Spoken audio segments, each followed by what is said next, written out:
ఈరోజు మనం పాకిస్తాన్లో జరుగుతున్న ఒక పెద్ద రాజకీయ పోరాటం గురించి మాట్లాడుకుందాం. ఇది కేవలం ఇద్దరు వ్యక్తుల మధ్య గొడవ కాదు. ఇది ఒక వ్యక్తికి, ఏకంగా దేశ సైన్యానికి మధ్య జరుగుతున్న పోరాటం. ఈ పోరాటమే పాకిస్తాన్ భవిష్యత్తును నిర్ణయించబోతోంది. అసలు ఈ గొడవకు కేంద్ర బిందువు ఏంటంటే, జైల్లో ఉన్న మాజీ ప్రధాని ఇమ్రాన్ ఖాన్ చేసిన ఒక షాకింగ్ ఆరోపణ. ఎవరిమీదో తెలుసా? ఒకప్పుడు తనను అధికారంలోకి తెచ్చిన ఆర్మీ చీఫ్ మీదనే. ఇక ఆర్మీ కూడా ఏమాత్రం తగ్గలేదు. వాళ్ల స్పందన కూడా అంతే తీవ్రంగా ఉంది. దేశంలోనే అత్యంత పాపులర్ పొలిటీషియన్ని ఏకంగా దేశ భద్రతకే ముప్పు అని ప్రకటించింది. ఒకప్పుడు ఇదే ఆర్మీ అతన్ని గెలిపించింది. ఇప్పుడు దేశానికి ప్రమాదమంటోంది. చూశారా ఎంత నాటకీయంగా ఉందో? సరే, అయితే ఈ మాటల యుద్ధం ఎక్కడ మొదలైంది? ఈ ఆరోపణలు, ప్రత్యారోపణలు ఏంటి? పాకిస్తాన్ను ఇంత సంక్షోభంలోకి నెట్టిన ఈ గొడవ వెనక కథేంటో ఇప్పుడు వివరంగా చూద్దాం. ఈ మొత్తం సంక్షోభాన్ని అర్థం చేసుకోవాలంటే మనం రెండు మహాశక్తుల గురించి తెలుసుకోవాలి. ఒకటి, పాకిస్తాన్ను దశాబ్దాలుగా శాసిస్తున్న సైన్యం. రెండోది, ప్రజల గుండెల్లో నిలిచిపోయిన ఒక నాయకుడు.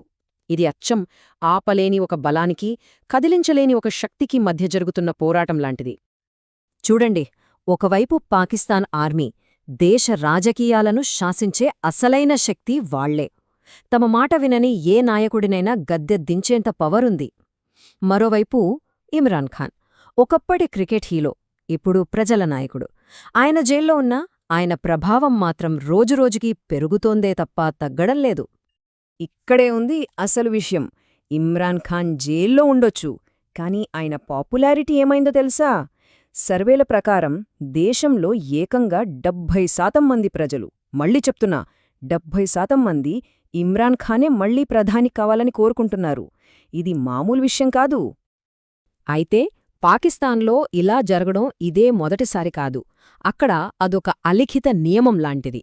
ఇప్పటిదాకా ఏ ప్రధాని కూడా తమ 5 ఏళ్ల పదవీ కాలాన్ని పూర్తిగా ముగించలేదు. ఎందుకంటే మధ్యలోనే ఆర్మీ జోక్యం చేసుకుంటుంది. ఎవరు అధికారంలో ఉండాలి, ఎవరు ఉండకూడదు అని నిర్ణయించేది వాళ్లే. అందుకే అక్కడ ఎప్పుడూ రాజకీయ అస్థిరత.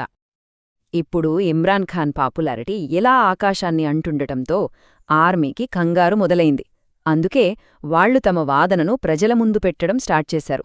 అసలు ఇమ్రాన్ ఖాన్ దేశానికి ఎందుకు ప్రమాదకారో వాళ్లు చెప్పడం మొదలుపెట్టారు. సరే, ఆర్మీ ఆయనపై మోపుతున్న ఆ 4 ప్రధాన ఆరోపణలు ఏంటో ఇప్పుడు ఒక్కొక్కటిగా చూద్దాం. ఇవి మామూలు ఆరోపణలు కాదు, చాలా తీవ్రమైనవి. దేశద్రోహం దగ్గర్నుంచి జాతీయ భద్రత వరకు ఉన్నాయి. మొదటిది, దేశద్రోహం ఆరోపణ. 1971లో పాకిస్తాన్ నుంచి బంగ్లాదేశ్ విడిపోవడానికి కారణమైన వ్యక్తి షేక్ ముజిబూర్ రెహమాన్.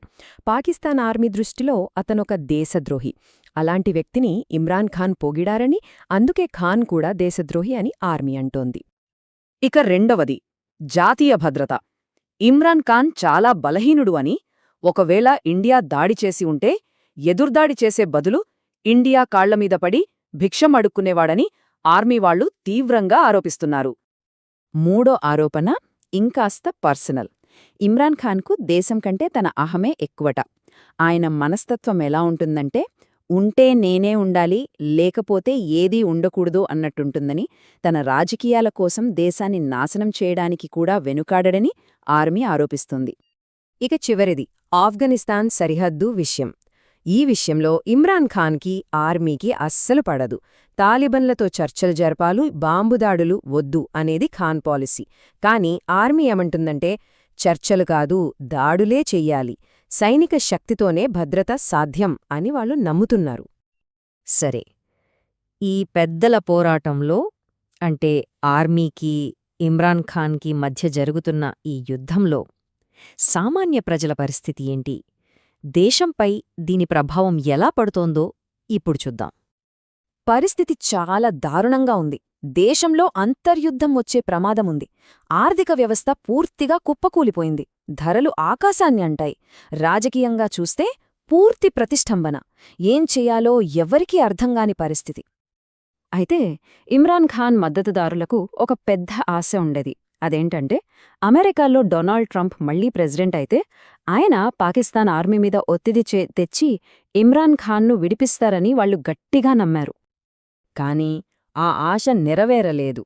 ఎందుకంటే అమెరికాకు ఇమ్రాన్ ఖాన్ ముఖ్యమా, పాకిస్తాన్ ఆర్మీ ముఖ్యమా అంటే వాళ్ళెప్పుడూ ఆర్మీ వైపే ఉంటారు.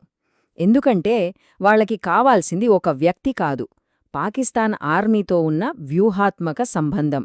అక్కడ ప్రధానిగా ఎవరున్నా వాళ్ళకి పెద్ద తేడా లేదు.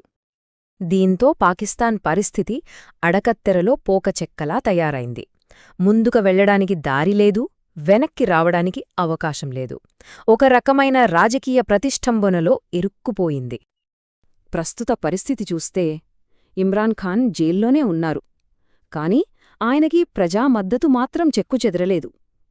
ఆర్మీ ఏమో అధికారంపై తన పట్టును ఇంకా బిగిస్తోంది, వెనక్కి తగ్గేలా లేదు.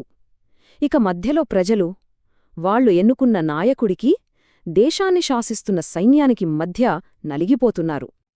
ఇదంతా మనల్నొక పెద్ద ప్రశ్న దగ్గర ఆపేస్తోంది. ఒక దేశ ప్రజలకి, అదే దేశ సైన్యానికి మధ్య ఇలాంటి తీవ్రమైన విభేదాలు వస్తే తర్వాత ఏం జరుగుతుంది? ప్రజల శక్తి గెలుస్తుందా, లేక సైన్యం బలమే నెగ్గుతుందా? ఈ ప్రశ్నకు దొరికే సమాధానంలోనే పాకిస్తాన్ భవిష్యత్తు ఆధారపడి ఉంది.